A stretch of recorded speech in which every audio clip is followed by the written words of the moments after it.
મિત્રો હવે જોઈએ સંયોજનના બંધારણીય સૂત્રો કેવી રીતે બને છે તે. તો આપણે પહેલા જોઈએ ઇથેન CH4, ઇથિન C2H4 અને ઇથાઇન C2H2. આપણે જરીક એની ઓળખાણ કરી લઈએ. ઇથેન એટલે N પ્રત્યય લાગે છે, મીન્સ કે આલ્કેન શ્રેણીનો સભ્ય છે. એટલે કે આલ્કેન શ્રેણીમાં કાર્બન કાર્બન વચ્ચે કેટલો બંધ હોય છે? એકલ બંધ. ઇથિન ઇન પ્રત્યય લાગે છે, એટલે આલ્કિન શ્રેણીનો આ સભ્ય છે. અને ઇન પ્રત્યય લાગે અથવા તો આલ્કિનમાં કાર્બન કાર્બન વચ્ચે કેટલા બંધ હોય છે? દ્વિબંધ. અને ત્રીજો નંબર છે ઇથાઇન. ઇથાઇનમાં આઇન પ્રત્યય લાગે છે, એ આલ્કાઇન શ્રેણીનો સભ્ય છે. અને એમાં કાર્બન કાર્બન વચ્ચે કેટલા બંધ હોય છે? 3. મિત્રો આટલી ખબર હોય તો ગમે તે આ 3 ઉદાહરણ પરથી તમે ગમે તેના બનાવી શકશો. તો આપણે પહેલાનું બનાવીએ ઇલેક્ટ્રોનિક સૂત્ર. તો કાર્બન અહીંયા તમે જોઈ શકો છો એક જ છે. અને કાર્બનની સંયોજકતા કેટલી હતી? 4, કે જેને હું ચોકડીથી બતાવું છું. કાર્બનના 4 ઇલેક્ટ્રોન. હવે કાર્બનના 4 ઇલેક્ટ્રોન બીજા 4 ઇલેક્ટ્રોન સાથે ભાગીદારી કરીને સહસંયોજક બંધ બનાવે છે. તો બીજા કોણ છે? હાઇડ્રોજનના 4 છે. તો આ હાઇડ્રોજનના ઇલેક્ટ્રોનને ટપકા વડે દર્શાવું છું. તો અહીંયા તમે જોઈ શકો હાઇડ્રોજનનો એક જ ઇલેક્ટ્રોન હતો, એ યુગ્મ બની જાય છે, એટલે કે એક બંધ બની જાય છે. એ પ્રમાણે નીચે અને ઉપર. તો હવે કાર્બનના ઇલેક્ટ્રોનની સંખ્યા ગણી જુઓ. 2, 4, 6 અને 8. અષ્ટક રચના પૂર્ણ થઈ ગઈ. બરાબર. તો આ પ્રમાણે આ ઇથેનનું, ઇથેન નહીં પણ મિથેન, મિથેનનું કયું સૂત્ર કહેવાશે? ઇલેક્ટ્રોનિક સૂત્ર. હવે આ જ ઇલેક્ટ્રોનિક સૂત્રને બંધારણીય સ્વરૂપમાં લખવું હોય તો આ પ્રમાણે કાર્બન 1. હવે આ યુગ્મ છે એટલે એક સિંગલ બંધ છે. અહીંયા નીચે છે, બાજુ પર છે અને ઉપર છે. તો આ પ્રમાણે આ ઇલેક્ટ્રોનિક સૂત્ર અને આ બંધારણીય સૂત્ર. ચલો હવે ઇથિનનું તમે બનાવવાની કોશિશ કરો. કે કાર્બન તમને 2 દેખાય છે, તો કાર્બન કાર્બન 2 લખી દીધા. ઇથિન એટલે આલ્કિન શ્રેણીમાં કાર્બન કાર્બન વચ્ચે કેટલા બંધ હોય છે? દ્વિબંધ. ચલો કાર્બનના 2 બંધ આવી ગયા. બીજા કેટલા ઇલેક્ટ્રોન બાકી રહ્યા? 2. આ બાજુ પણ કાર્બનના 2 ઇલેક્ટ્રોન છે, અહીંયા પણ 2 ઇલેક્ટ્રોન બાકી રહેશે. બાકીની સંયોજકતા એક એક હાઇડ્રોજનના પરમાણુ સાથે ભાગીદારી કરે છે. તો અહીંયા H, એ જ પ્રમાણે અહીંયા પણ H, H અને H. તો આ એનું થયું ઇલેક્ટ્રોનિક સૂત્ર. હવે આ ઇલેક્ટ્રોનિક સૂત્રને બંધારણીય સ્વરૂપમાં લખવું હોય તો કાર્બન બરાબર કાર્બન, એટલે કે દ્વિબંધ. આ એક બંધ, આ એક બંધ, આ એક બંધ અને આ છેલ્લો બંધ. તો આ એનું બંધારણીય સૂત્ર બની જાય છે. ચલો ત્રીજા નંબર ઇથાઇન. તો ઇથાઇનમાં કાર્બનની સંખ્યા કેટલી છે? 2 જ છે. બરાબર. પણ આઇન પ્રત્યય લાગ્યો એટલે આલ્કાઇન શ્રેણીનો સભ્ય છે, એટલે કાર્બન કાર્બન વચ્ચે કેટલા બંધ હોવા જોઈએ? 3. બરાબર. તો એ ત્રણેય બંધને લઈ લીધા છે, એટલે કે ત્રણેય બંધ સાથે ઇલેક્ટ્રોનની બંને કાર્બન પરમાણુ એકબીજા સાથે ભાગીદારી કરે છે. અહીંયા 3 હોવાથી કાર્બન પાસે એક જ ઇલેક્ટ્રોન રહેવાનો બહારની કક્ષામાં, અને અહીંયા પણ એક જ. અહીંયા આ અષ્ટક રચના પૂર્ણ કરવા માટે હાઇડ્રોજનનો પરમાણુ સાથે એ ભાગીદારી કરે છે, અને અહીંયા પણ હાઇડ્રોજન પરમાણુ સાથે ભાગીદારી કરે છે. તો આ પ્રમાણે આ ઇથાઇનનું ઇલેક્ટ્રોનિક સૂત્ર બને છે. અને એને બંધારણીય સૂત્ર સ્વરૂપે લખવું હોય તો તમે આ તરીકે લખી શકો, જેને એસિટિલિન તરીકે આપણે ઓળખીએ છીએ. તો આ પ્રમાણે તમને કોઈ પણ સંયોજન આપવામાં આવે, બરાબર, તો તેનું તમે ઇલેક્ટ્રોનિક સૂત્ર અને બંધારણીય સૂત્ર સરળતાથી લખી શકો. હવે જોઈએ કાર્બનના 6 સંખ્યા સુધીના સંતૃપ્ત સંયોજનનું નામ, સૂત્ર અને બંધારણીય સૂત્ર કેવી રીતના લખી શકાય આપણે ઝડપથી જોઈએ. ધારો કે કાર્બનની સંખ્યા 1 છે, કાર્બન પરમાણુની, તો એનું નામ થશે મિથેન અને એનું અણુસૂત્ર છે CH4. ચલો બંધારણીય સૂત્રો લખવું હોય તો પછી આપણે જોઈ ગયા. બાકીની સંયોજકતા કોનાથી પૂરી થાય છે? 4 હાઇડ્રોજનથી. અહીં જોઈ શકો કાર્બનનું 1 છે અને હાઇડ્રોજનના 4 પરમાણુ ગોઠવાયેલા છે. બરાબર. Number 2 methane. પછી કોણ આવે છે? ઇથેન. આપણે ફક્ત કોની વાત કરતા છે? સંતૃપ્ત, એટલે કે કાર્બન કાર્બન વચ્ચે એકલ બંધ. ચલો એનું અણુસૂત્ર, કાર્બનની સંખ્યા 2 હોય તો હાઇડ્રોજનની સંખ્યા કેટલી થવાની? 6. મિત્રો બબ્બે હાઇડ્રોજન વધે છે અને એક એક કાર્બન વધે છે, એટલે સરળતાથી તમે યાદ રાખી શકો. ચલો કાર્બન કાર્બન વચ્ચે બે કાર્બન પરમાણુઓ છે, સિંગલ બંધ છે, બાકીના કોનાથી પૂર્ય થાય છે? હાઇડ્રોજન થી જોઈ શકો તમે. તો કાર્બન 2 C2, હાઇડ્રોજન 1 2 3 4 5 અને 6. તો આ પ્રમાણે સંતૃપ્ત સંયોજનોને તમે ગમે ત્યાં સુધી લખી શકો. 3 મિથેન, ઇથેન, ત્રીજા નંબરનું નામ છે પ્રોપેન. ચલો એક હાઇડ્રોજન વધે છે એટલે કાર્બન વધે છે એટલે 3, હાઇડ્રોજન 2 વધે તો C3 કેટલા થવાના? H8. તો આ પ્રમાણે કાર્બન કાર્બન આ વખતે 3 છે. દરેક કાર્બન માંથી કેટલી સંયોજકતા અથવા તો કેટલા બંધ હોવા જોઈએ? 4. બરાબર. તો આ કાર્બન ની વાત કરીએ તો 1 2 છે 3 4. આ કાર્બન ની વાત કરીએ તો 1 છે 2 3 અને 4. હવે ગણતરી કરી શકો તમે. કાર્બન 3 છે તો કાર્બન 3, હાઇડ્રોજન 8, 1 2 3 4 5 6 7 અને 8. બરાબર. ખૂબ ઈઝી છે લખવાનું. ચલો એ જ પ્રમાણે છઠ્ઠો કાર્બન નો લઈએ તો પેન્ટેન, પછી આવે છે હેક્ઝેન C6. કાર્બનની સંખ્યા કેટલી છે? 6. તો હાઇડ્રોજન કેટલા થવાના? 6 દુ 12 વત્તા 2 એટલે 14 થવાના. અહીંયા કાર્બન 1 2 3 4 5 અને 6, 3 ને 3 6. બધી સંયોજકતા બાકીની કોનાથી પૂરી કરવાની છે? હાઇડ્રોજન થી. તો આ H H H. અહીંયા 2 પૂરી છે, ઉપર નીચે H આવવાના, અહીંયા પણ ઉપર નીચે H આવવાના.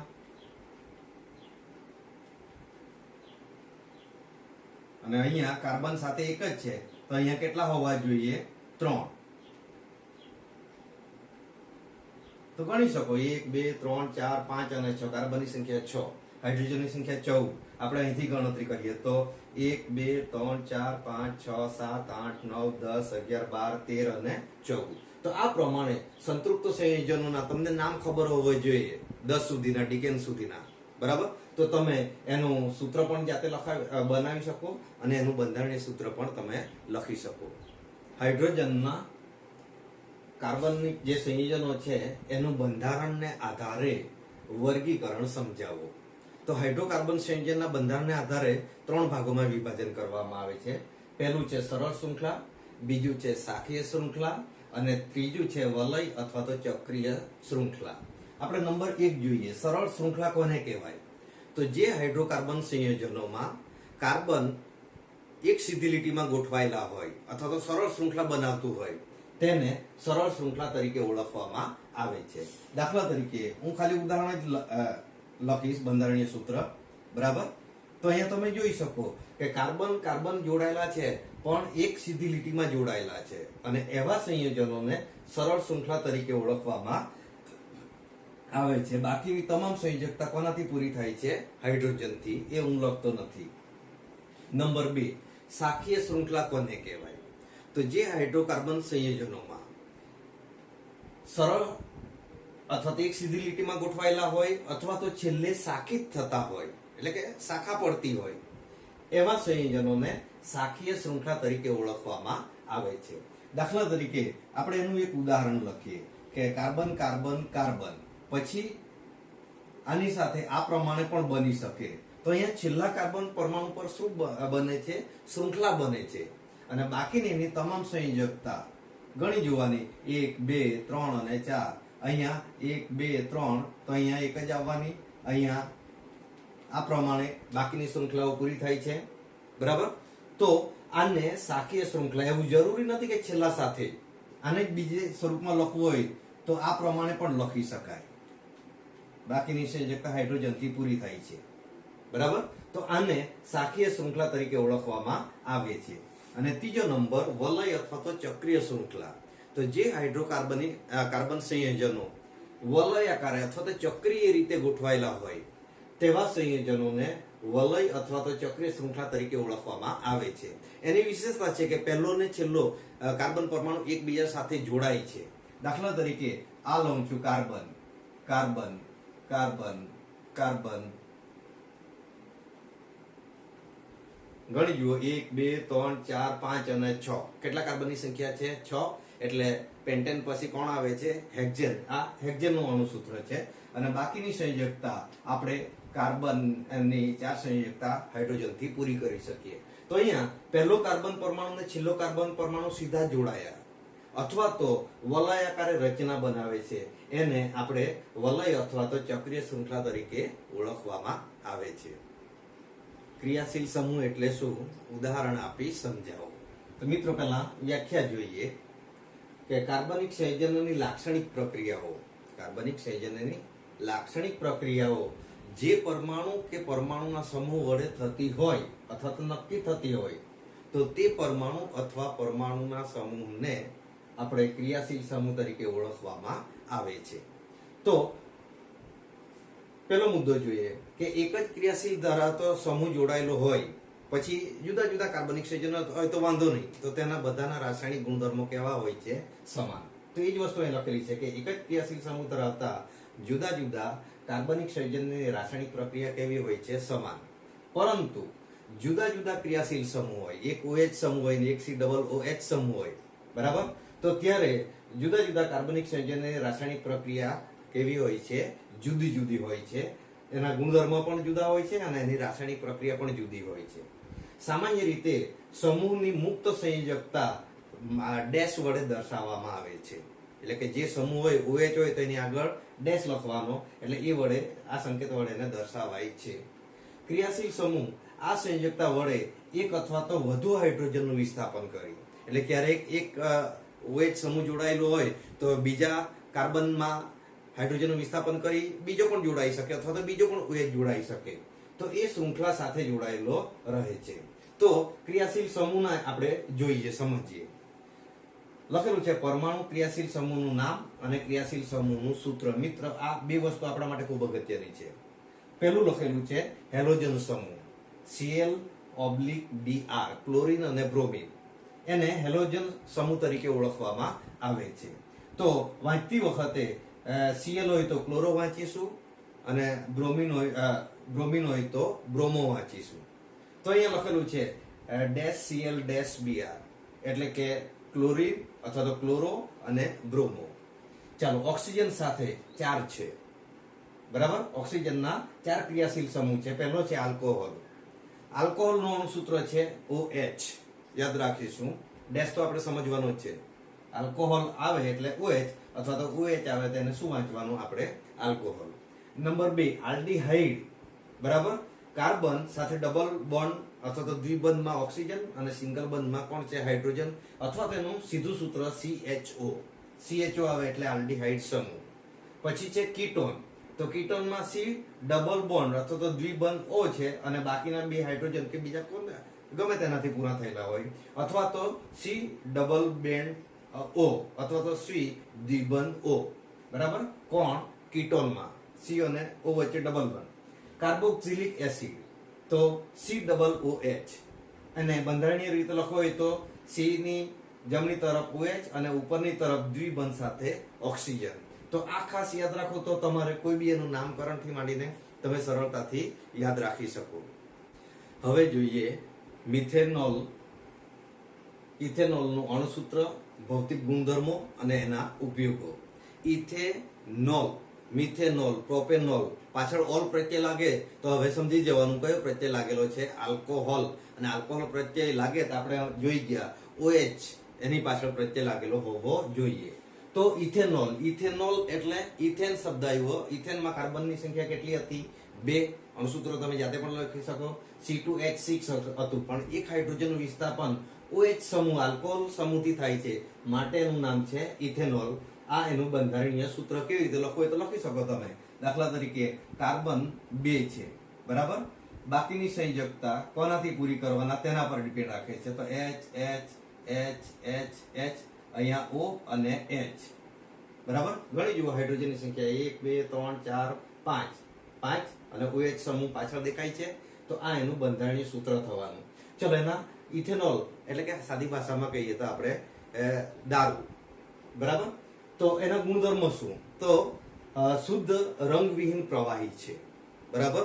તે એકદમ પાણી જેવું દેખાય છે, આપણને ખબર પણ નથી પડતી, એટલે કે રંગવિહીન પ્રવાહી છે. એનું ગલન બિંદુ 156 કેલ્વિન છે અને ઉત્કલન બિંદુ છે 351, બરાબર? બંને એકમ કેલ્વિનમાં છે. પાણીમાં શું દ્રાવ્ય છે આપણે જાણીએ છીએ, પાણીમાં મિક્સ કરીએ તો એ આપણને ખબર પડતી નથી, અને તે બીજું સારો દ્રાવક પણ છે, એટલે એની અંદર ઇથેનોલની અંદર બીજું અમુક વસ્તુ ઓગાળવી હોય તો તમે આરામથી ઓગાળી શકો છો. ઉપયોગો ક્યાં ક્યાં થાય છે? તો સામાન્ય રીતે ઇથેનોલનો ઉપયોગ દવાઓ કઈ દાખલા તરીકે આપણે પડીએ ઘા થાય તો ટિંચર આયોડિન લગાડીએ છીએ, એમાં પણ કોનું પ્રમાણ છે? આલ્કોહોલનું. પછી શરદી કફ થાય તો આપણે દવા સિરપ આપવામાં આવે છે, એમાં પણ આલ્કોહોલનું પ્રમાણ વધારે હોય છે, બરાબર.